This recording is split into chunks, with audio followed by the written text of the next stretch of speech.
to practice for grade 1 Aiken listening test. So here are the directions for part 2. In this part, you will hear 5 passages, A through E. Each passage will be followed by 2 questions, number 11 through number 20.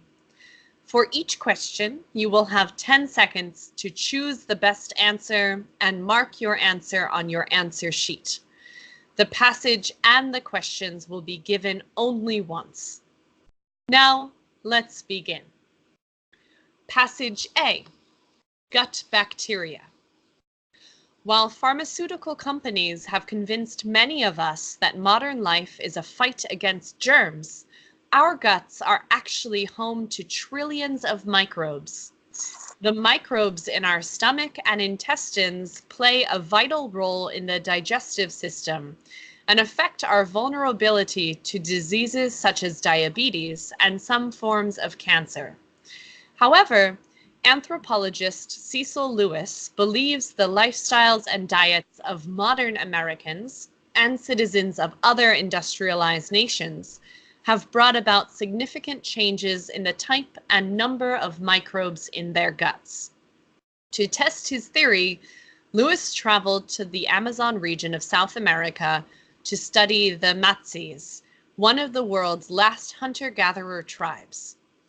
There, he took samples of human waste to investigate gut microbe content and then compared them with samples taken in the US. What Lewis discovered was astonishing. There is a far more diverse range of microbes living in the guts of the Matsis, including ancient species also found in hunter-gatherer communities on other continents. These microbes are completely absent in the guts of humans in the US.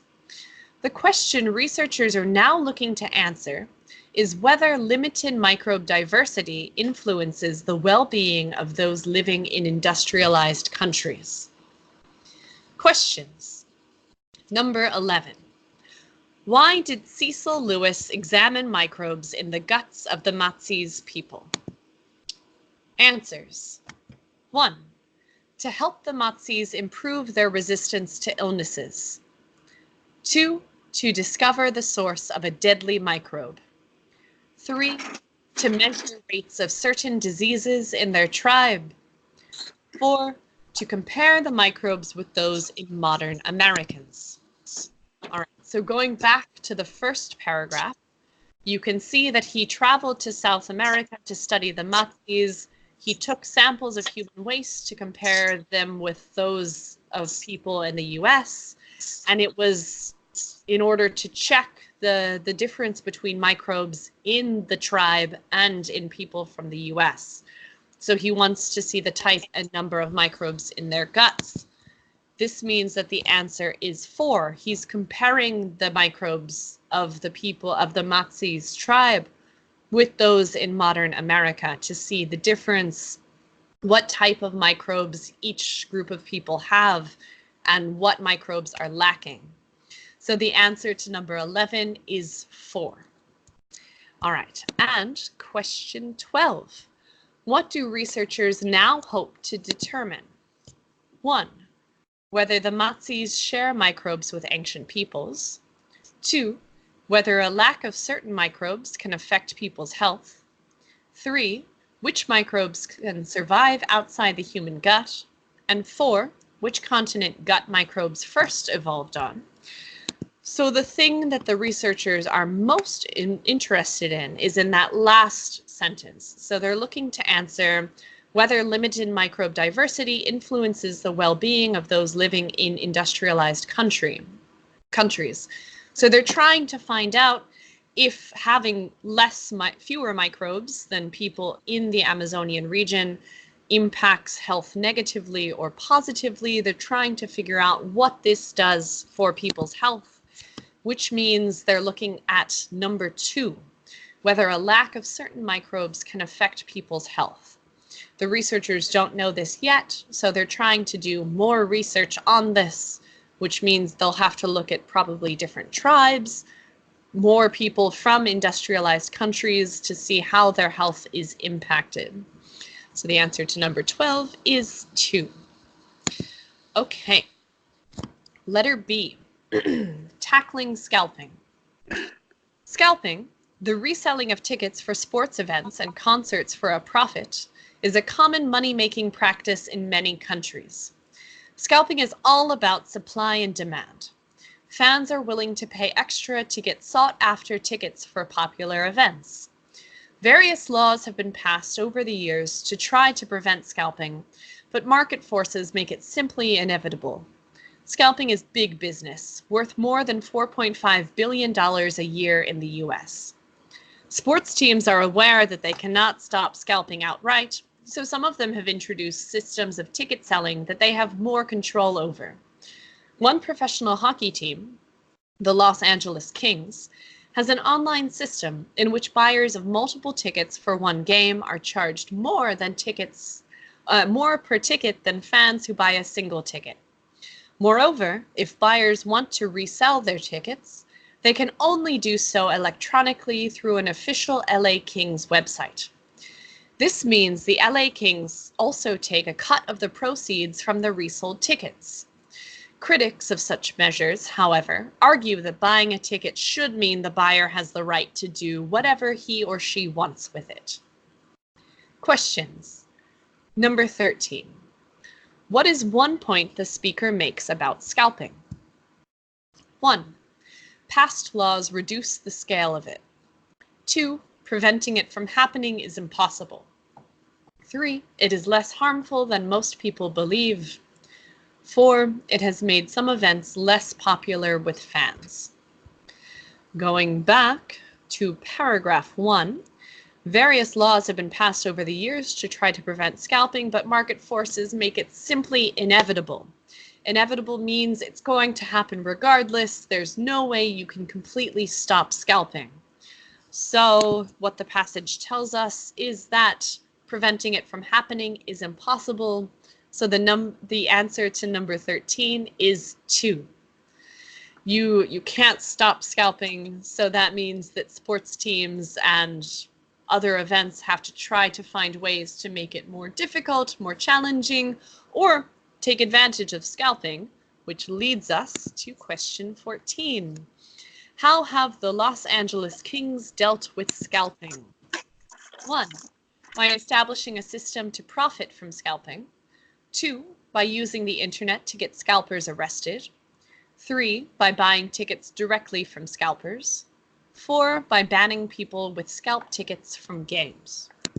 All right, so the Los Angeles Kings, they're being very smart about this. They're using scalping to their advantage. So they have an online ticket where if you buy multiple tickets for a game, you're charged more than people who just buy one ticket. And if they want to resell their tickets, they have to do it through the LA Kings website. This means in both cases, the LA Kings are actually profiting from scalping. They're making more money from people who are buying multiple tickets or who are then reselling tickets to other people. So they're profiting from this. So the answer is 1, by establishing a system to profit from scalping. It's smart. They're using this to their advantage, and I think overall it's a good system. All right, letter C, dealing with death. A majority of elderly people in the developed world die in hospitals or other healthcare institutions instead of in the comfort of their own homes. As patients' conditions worsen, the number of surgeries and other treatments they undergo often skyrockets, leading to enormous medical costs and great stress for both patients and their relatives. According to some research, these procedures are rarely effective and may do more harm than good. In 2010, a study of patients with a fatal type of lung cancer was conducted. Those whose care was focused on simply relieving their symptoms and mental stress lived at least as long as those who underwent surgery or other physically demanding treatments. Harvard physician and author Dr. Atul Gawande argues for an alternative approach to dying. While Gawande admits that doctors are partly to blame for the overuse of measures such as surgery, he says the key to change lies with the attitude of patients. By accepting that death is inevitable and focusing on improving the quality of their final days, patients will make decisions regarding any treatment accordingly. By doing so, Gawande believes patients can pass away with more dignity. Questions. Number 15. What did the 2010 study reveal about terminally ill patients? 1. Relatives are usually unable to pay patients' medical bills.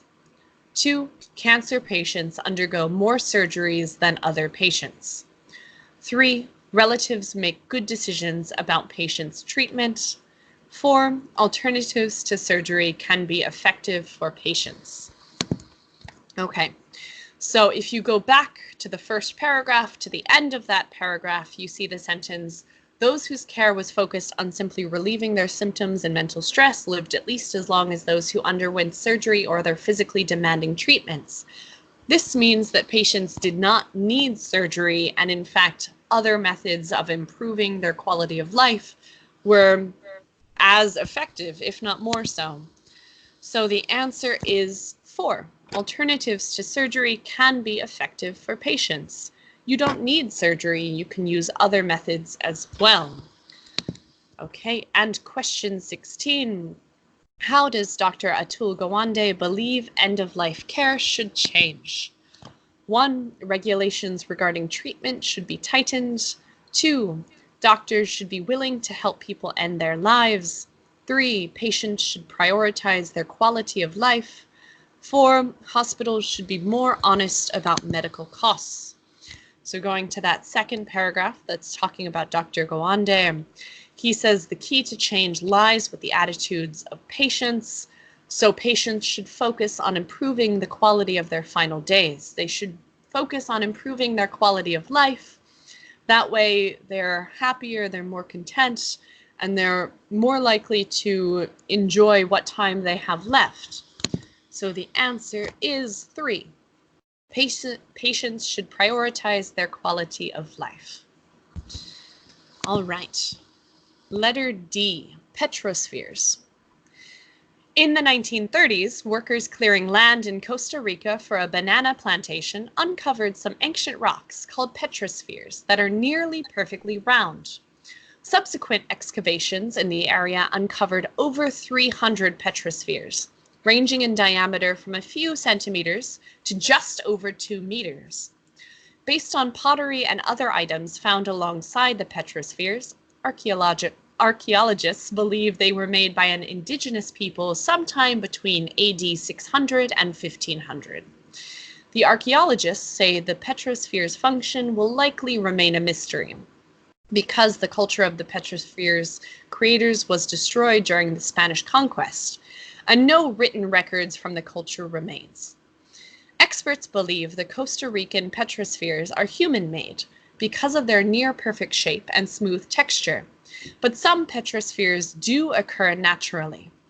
Wherever petrospheres are found, whether they are natural or human-made, they are integrated into local legends. The Maori people of New Zealand, for example, believe petrospheres are the remains of containers that washed ashore when the canoe that brought their people to New Zealand was destroyed. Likewise, many modern Costa Ricans believe the story that the petrospheres there were originally from the lost city of Atlantis. Question 17. What do archaeologists say about the Costa Rican petrospheres? 1. They were damaged when the land was cleared. 2. Written records suggest they were made by the Spanish. 3. The culture of their makers was wiped out. 4. They were made with materials used in pottery. Going back, it said the archaeologists say that petrospheres' function will likely remain a mystery because the culture of the petrospheres' creators was destroyed. So we don't know the origin of the petrospheres because the culture was destroyed when the Spanish came from Spain to Costa Rica to Latin America and replaced their culture with the Spanish culture. So the answer is 3. The culture of their makers was wiped out. Question 18. What do petrospheres around the world have in common? 1, they were created by indigenous peoples. 2, they tend to be a similar size and weight. 3, they are used for religious ceremonies. 4, they are associated with stories and legends. So the big thing from the Maori people of New Zealand to the people of Costa Rica, the main thing that they all believe about the petrospheres is something mythological, something associated with the legends.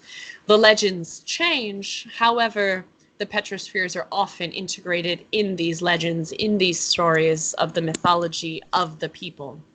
So the answer is number 4, they are associated with stories and legends. Okay, last letter E, environmental protection laws. Despite the growth in environmental consciousness in recent years, there are many barriers to the passage of legislation designed to protect nature. For instance, many politicians believe that environmental regulation reduces companies' competitiveness and can negatively impact employment rates. These assumptions have become so common in government thinking that they often prevent the passage of environmental protection laws.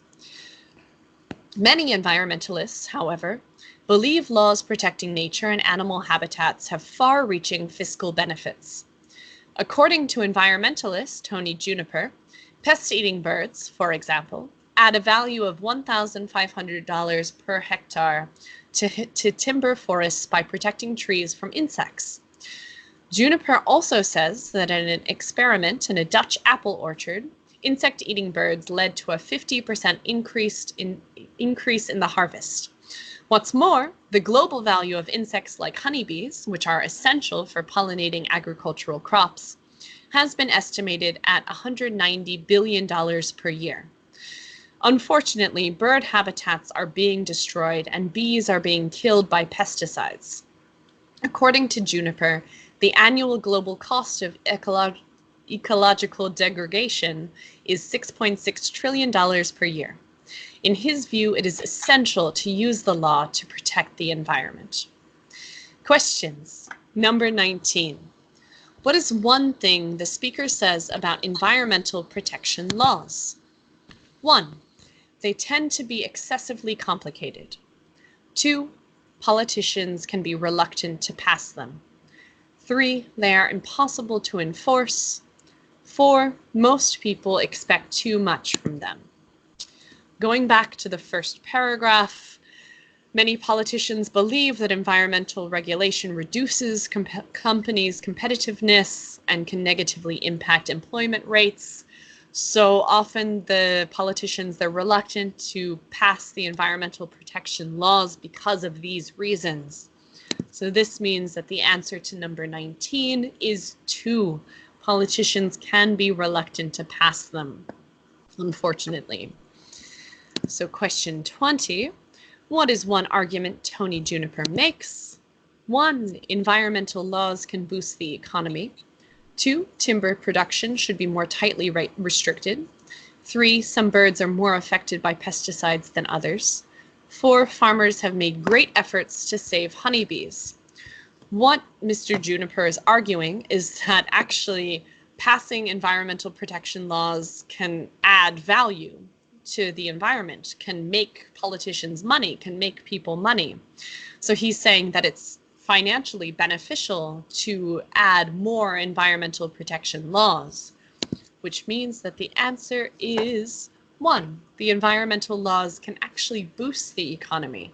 So politicians should be more eager to pass these laws, even though they think it might hurt the economy. Mr. Juniper is arguing that it is in fact the opposite. All right, so those were passages A through E. Good luck with your test, listening test part 2 of grade 1 ACAN, and I'll see you soon.